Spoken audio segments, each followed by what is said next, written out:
Hey guys, so I really love making builds. I don't care about competing, and to be honest, I'm not really a good player. I'm average at best, so I don't even try to make actually, how should I say it, good builds. I just try to make them interesting, at least interesting to me, and at least decently effective. So making builds for me is like a puzzle. That's one of the main reasons why I don't really like meta things. But from time to time I do try some meta things, but I do want to make them kind of non-meta. Like in this example, Poet's Pen is very meta thing. So to make it more interesting to me, I wanted to add cast on crit setup for this. Because normally, whichever two skills you put in Poet's Pen, you're gonna have enough DPS. But by adding cast on crit, now you need to worry about actually hitting enemies, and you need to worry about having enough critical strike chance for your attacks, and still have enough points to get everything that you need. So this build is not meant to be any better than normal Poet's Pen. This is just a puzzle for myself, I guess. Or you may be interested to see how cast on crit setup works with Poet's Pen, if you want to compare it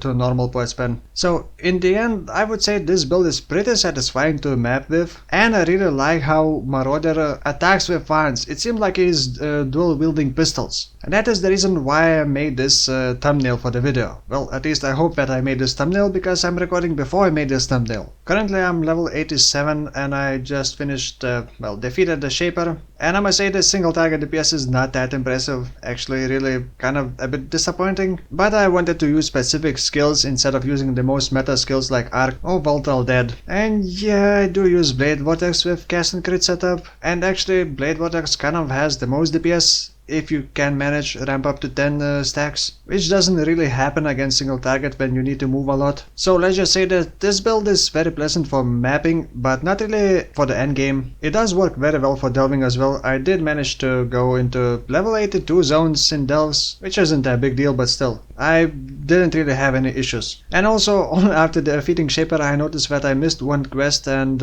one skill point. And of course, if you push it to above level 90, you can get even more life or a bit more damage. Now, the build is actually a bit expensive, or at least I made it too expensive, because I tried to push it to the end game, which is for me Shaper. But to start it, you don't really need a lot, just 2 Poet's Pen, and you're kind of good to go. And for map clear, it would work just fine. I got Crown of the Tyrant Helmet, which costed me 1 exalt, and I also got Venomous Weave Gloves. What's that? I have been using Venomous Weave Gloves for the last 4 builds? Addicted? Nonsense. I can stop using Venomous Weave Gloves whenever I want. Look.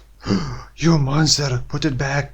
No, but seriously, when you think about it, Venomous Wave Gloves is very universal kind of. It can work on almost any builds. So you just invest it once, and if you're making a lot of builds, you can just keep using it on every other build. And you won't need to worry about getting new gloves. They give so much damage, and spider webs which slows enemies down, but only movement speed of course. And if it's cold, you can always use those gloves for yourself.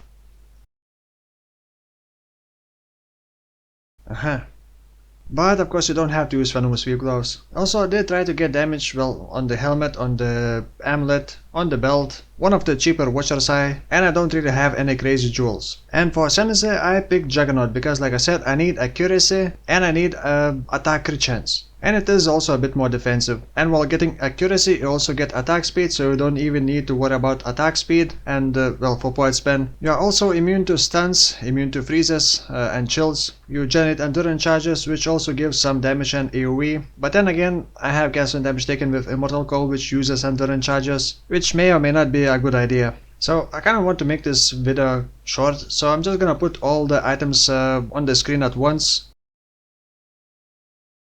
And all skills and links as well. You can pause the video or you can check with the description for path of building import code. And from the passive skill tree, well, I went from the Marauder up towards the Templar area, grabbed the minion nodes, minion attack speed nodes, because that affects me as well because of these spiritual aid and spiritual command. Grabbed 1 power charge and went through the witch area towards the shadow to get more crit. And sadly, I would need like level 95 to finish this build, and I don't really have a patience for that. And I kind of want to make a less meta build. And the next build most likely gonna be Casual Channeling Discharge build. And that's pretty much all. Now I'm actually waiting for Warframe to release next expansion kind of, and if that launches like tomorrow or the next day after that, the next video will be a bit delayed because I will be streaming Warframe at least for a day or two. So thank you for watching and see you soon.